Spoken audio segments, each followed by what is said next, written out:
Imagine a queen so ruthless that she murdered her own grandchildren to seize the throne. A woman who stopped at nothing to ensure her reign lasted. And then imagine a young boy, only 8 years old, rising from the shadows to restore righteousness to a broken kingdom.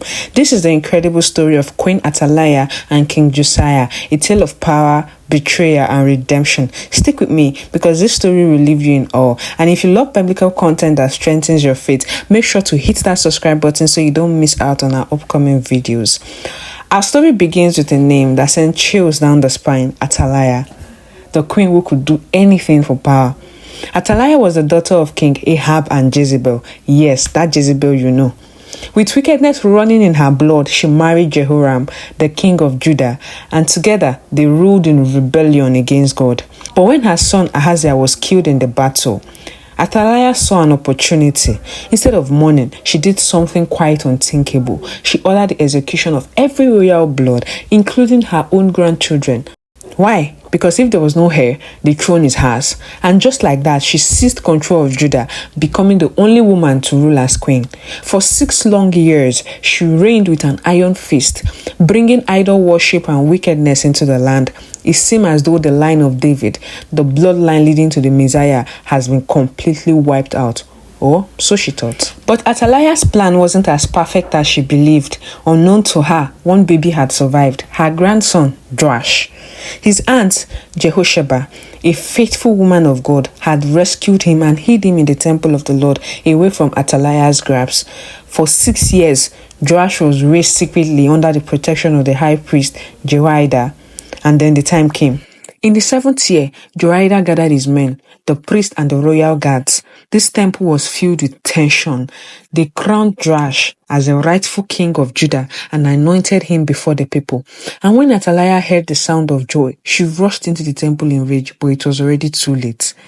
Athaliah screamed in fury, "Treason! Treason!" But the people were no longer afraid.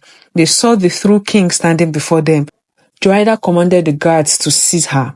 The wicked queen was dragged out of the temple and executed at the very gate where she had ruled in cruelty. And just like that, the reign of terror was over. The people of Judah rejoiced and the line of David was restored.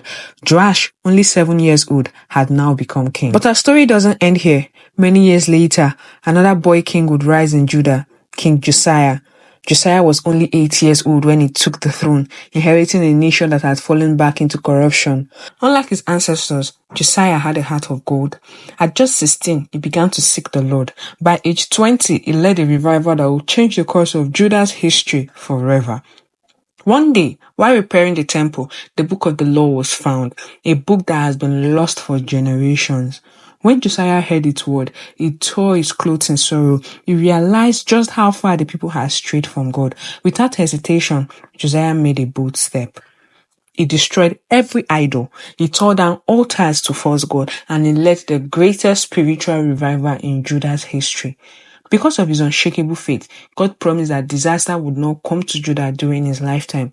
Josiah's reign restored true worship, proving that one person's faithfulness can change an entire nation. Now, story from Athaliah's wickedness to Joash's survival and Josiah's revival. This story reminds me of one truth: no matter how dark things seem, God would always preserve his faithful servant. If this story inspired you, let me know in the comment section which part stood out for you the most. And before you go, make sure to like, subscribe, and turn on notifications so you don't miss any of our stories that strengthens your faith. Until next time, bye.